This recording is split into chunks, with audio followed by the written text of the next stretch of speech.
ओम श्री गणेशाय नमः। गौतम नारी शाप बस रामा पलते धरिधीर से रामा चरण कमल रचाति रामा कृपा करहु रघुवीर से रामा दीन दयाल विरत संभारी हरनाथ मम संकट वारी।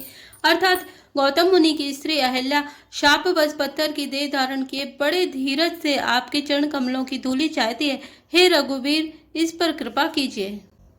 पर सतपद पावन शोकिन सावन प्रकट भई तब पुंज सई देखत रघुनायक जन सुखदायक सन्मुख होई कर जोरी रही। अति प्रिय में अधीरा पुलक शरीरा मुख नहीं आवई वचन कही अतिशय बड़े भागी चर नहीं लागी जुगल नयन जल धार बही।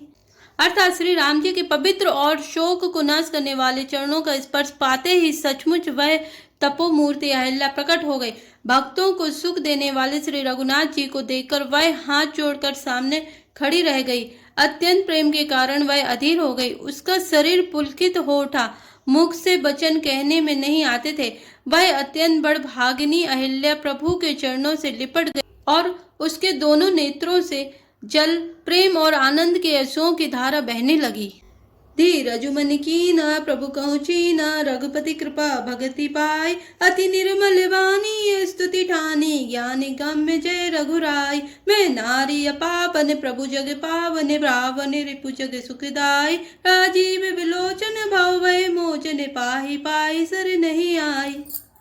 अर्थात फिर उसने मन में धीरज धरकर प्रभु को पहचाना और श्री रघुनाथ जी की कृपा से भक्ति प्राप्त की।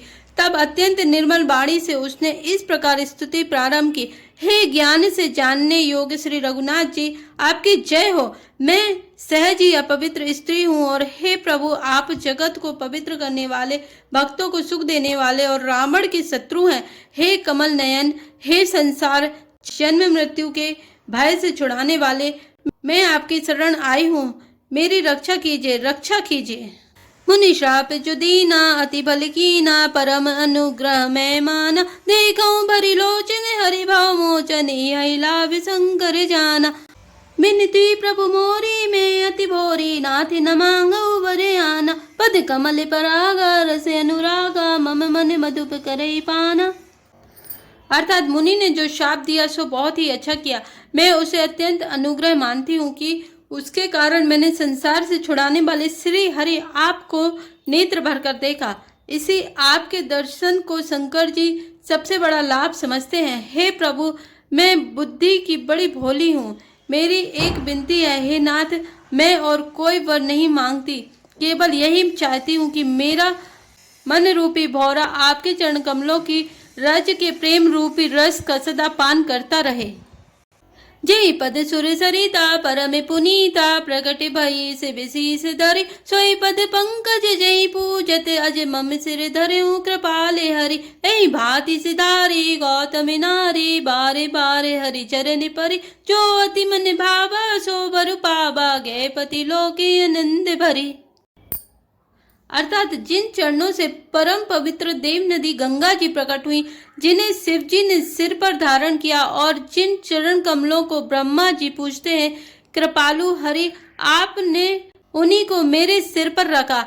इस प्रकार स्तुति करते हुए बार बार भगवान के चरणों में गिरकर जो मन को बहुत ही अच्छा लगा, उस वर को पाकर गौतम की स्त्री अहिल्या आनंद में भरी हुई पति लोक को चली गई। अस प्रभु दीन बंधु हरि रामा कारण रहित दयाल से रामा तुलसीदास सटते भजु रामा चाड़ी कपट जंजाल से रामा दीन दयाल विरत संभारी हरनाथ मम संकट वारी। अर्थात प्रभु श्री रामचंद्र जी ऐसे दीन बंधु और बिना ही कारण दया करने वाले हैं। तुलसीदास जी कहते हैं, हे सट मन, तू कपट जंजाल छोड़कर उन्हीं का भजन कर। मास पारायण 7वां विश्राम। ओम श्री गणेशाय नमः। चले राम लक्ष्मण मुनि संगा गए जहाँ जग पावनी गंगा गाती सुनु सब कथा सुनाए जय प्रकार सुर सरी में ही आए। अर्थात श्री राम जी और लक्ष्मण जी मुनि के साथ चले। वे वहां गए जहाँ जगत को पवित्र करने वाली गंगा जी थी। महाराज गाधी के पुत्र विश्वामित्र जी ने वह सब कथा कह सुनाई जिस प्रकार देव नदी गंगा जी पृथ्वी पर आई थी। तब प्रभु ऋषि समेत नहाए विविध दान मई दे वही पाए हर्ष चले मुनि वृंद छाया बेगी विदेह नगर नेर आया। अर्थात तब प्रभु ने ऋषियों सहित गंगा जी में स्नान किया। ब्राह्मणों ने भांति भांति के दान पाए। फिर मुनि वृंद के साथ वे प्रसन्न होकर चले और शीघ्र ही जनकपुर के निकट पहुंच गए। पुर रम्य ताराम जब देखी हर्षे अनुज समित विशेषी पापी कुप सरित सरनाना सलिल सुधा सम्मनि सौपाना। अर्थात श्री राम जी ने जब जनकपुर की शोभा देखी तब वे छोटे भाई लक्ष्मण जी सहित अत्यंत हर्षित हुए। वहां अनेकों बावलियां, कुएं, नदी और तालाब हैं जिनमें अमृत के समान जल है और मणियों की सीढ़ियां बनी हुई हैं। गुंजत मंजुमत रस भृंगा कूजत कल बहुबरन व्यंगा बरन बरन बिकसे बन जाता त्रिविध समीर सदा सुखदाता। अर्थात मकरंद रस से मतवाले होकर भौरे सुंदर गुंजन कर रहे हैं। रंग बिरंगे बहुत से पक्षी मधुर शब्द कर रहे हैं। रंग रंग के कमल खिले हैं। सदा सब ऋतुओं में सुख देने वाला शीतल मंद सुगंध पवन बह रहा है। सुमन बाटिका बाग बन रामा विपुल विहंग निवासिया रामा फूलत फलत सुपल्लवत रामा सोहत पुर चौपासिया रामा दीन दयाल विरत संभारे हरौनाथ मम संकट भारे। अर्थात पुष्प वाटिका, फुलवारी, बाग और वन जिनमें बहुत से पक्षियों का निवास है, फूलते फलते और सुंदर पत्तों से लदे हुए नगर के चारों ओर सुशोभित हैं। बने नबर नत नगर निकाय जहाँ जाए मन तहीं लुभाए चारु बजारु विचित्र अवारी मणिमय विधि जनु सो करे सवारी। अर्थात नगर की सुंदरता का वर्णन करते नहीं बनता। मन जहाँ जाता है वहीं लुभा जाता, रम जाता है। सुंदर बाजार है, मणियों से बने हुए विचित्र छज्जे हैं, मानो ब्रह्मा ने उन्हें अपने हाथों से बनाया है। धनिक बनिक बर धनत समाना बैठे सकल वस्तु ले नाना चोट सुंदर गली सुहाए संतत रहे सुगंध सिंचाई। अर्थात कुबेर के समान श्रेष्ठ धनी व्यापारी सब प्रकार की अनेक वस्तुएं लेकर दुकानों में बैठे हैं। सुंदर चौराहे और सुहावनी गलियां सदा सुगंध से सिंची रहती हैं। मंगलमय मंदिर सब केरे चित्र जनु रतिनाथ चितेरे पुर नर नारी सुभग सुति संता धर्मशील ज्ञानी उन बनता। अर्थात सबके घर मंगलमय हैं और उन पर चित्र कड़े हुए हैं जिन्हें मानो कामदेव रूपी चित्रकार ने अंकित किया है। नगर के सभी स्त्री पुरुष सुंदर पवित्र साधु स्वभाव वाले धर्मात्मा ज्ञानी और गुणवान हैं। अति अनूप जय जनक निवासो बित कहीं विविध बिलो की बिलासो होत चकित चित कोटि बिलो की सकल सुबन शोभा जनु रोकी।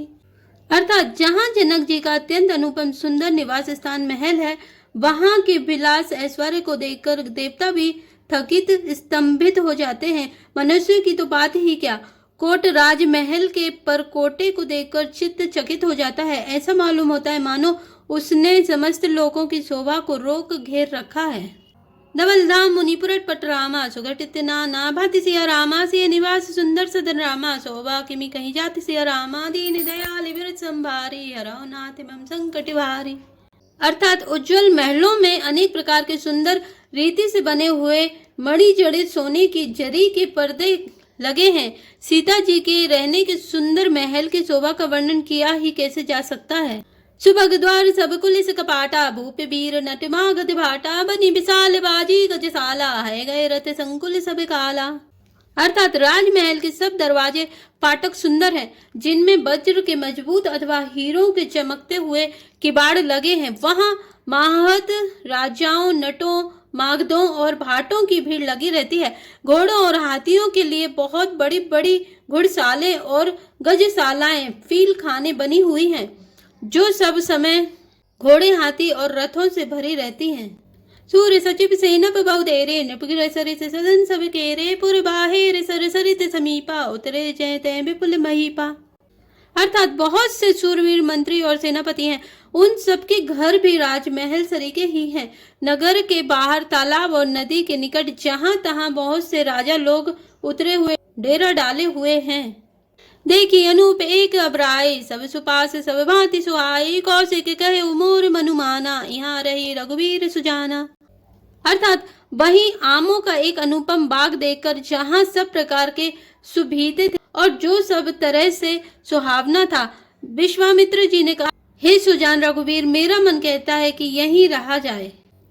भले ही नाथ कई कृपा निकेता उतरे तय मुनि वृंद समेता विश्वामित्र महामुनि आए समाचार मिथिलापति पाए।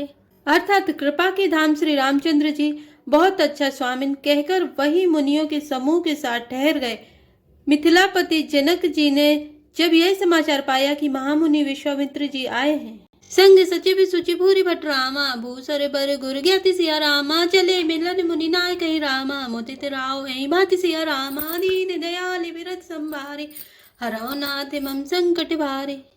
अर्थात तब उन्होंने पवित्र हृदय के ईमानदार स्वामी भक्त मंत्री, बहुत से योद्धा, श्रेष्ठ ब्राह्मण गुरु सतानंद जी और अपनी जाति के श्रेष्ठ लोगों को साथ लिया और इस प्रकार प्रसन्नता के साथ राजा मुनियों के स्वामी विश्वामित्र जी से मिलने चले। कीन प्रणाम चरण धरि माता, दीन अशेष मुदित मुनिनाथा, विप्र वृंद सब सादर वंदे, जानि भाग्य बढ़ राव आनंदे। अर्थात राजा ने मुनि के चरणों पर मस्तक रखकर प्रणाम किया। मुनियों के स्वामी विश्वामित्र जी ने प्रसन्न होकर आशीर्वाद दिया। फिर सारी ब्राह्मण मंडली को आदर सहित प्रणाम किया और अपना बड़ा भाग्य जानकर राजा आनंदित हुए। कुशल प्रश्न कई बार बारा, विश्वामित्र न पई बैठारा, तई अवसर आए दो भाई, गए रहे देखन फुलवाए। अर्थात बार बार कुशल प्रश्न करके विश्वामित्र जी ने राजा को बैठाया। उसी समय दोनों भाई आ पहुंचे जो फुलबाड़ी देखने गए थे। श्याम गौर मृतवयस किशोरा, लोचन सुखद विश्वचित चोरा, उठे सकल जब रघुपति आए, विश्वामित्र निकट बैठाए। अर्थात सुकुमार किशोर अवस्था वाले श्याम और गौर वर्ण के दोनों कुमार नेत्रों को सुख देने वाले और सारे विश्व के चित्त को चुराने वाले हैं। जब रघुनाथ जी आए तब सभी उनके रूप एवं तेज से प्रभावित होकर उठकर खड़े हो गए।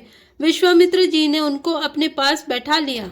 वह सब सुखी देखी दो भ्राता, बारे बिलोचन पुलकित गाता, मूर्ति मधुर मनोहर देखी, भयउ विदेहु विदेहु विशेषी। अर्थात दोनों भाइयों को देखकर सभी सुखी हुए, सबके नेत्रों में जल भर आया, आनंद और प्रेम के आंसू उमड़ पड़े और शरीर रोमांचित हो उठे। राम जी की मधुर मनोहर मूर्ति को देखकर विदेह जनक विशेष रूप से विदेह देह की शुद्ध बुद्ध से रहित हो गए। प्रेम मगन मनुजा निरपु रामा, करि विवेक धरि धीर सिया रामा, बोले मुनि पद नाई सिरु रामा, गद गद गिरा गभीर सिया रामा, दीन दयाल विरत संभारे, हरौ नाथ मम संकट भारे। अर्थात मन को प्रेम में मग्न जान राजा जनक ने विवेक का आश्रय लेकर धीरज धारण किया और मुनि के चरणों में सिर नवाकर गदगद प्रेम भरी गंभीर वाणी से कहा, जय श्री राम, जय जय हनुमान।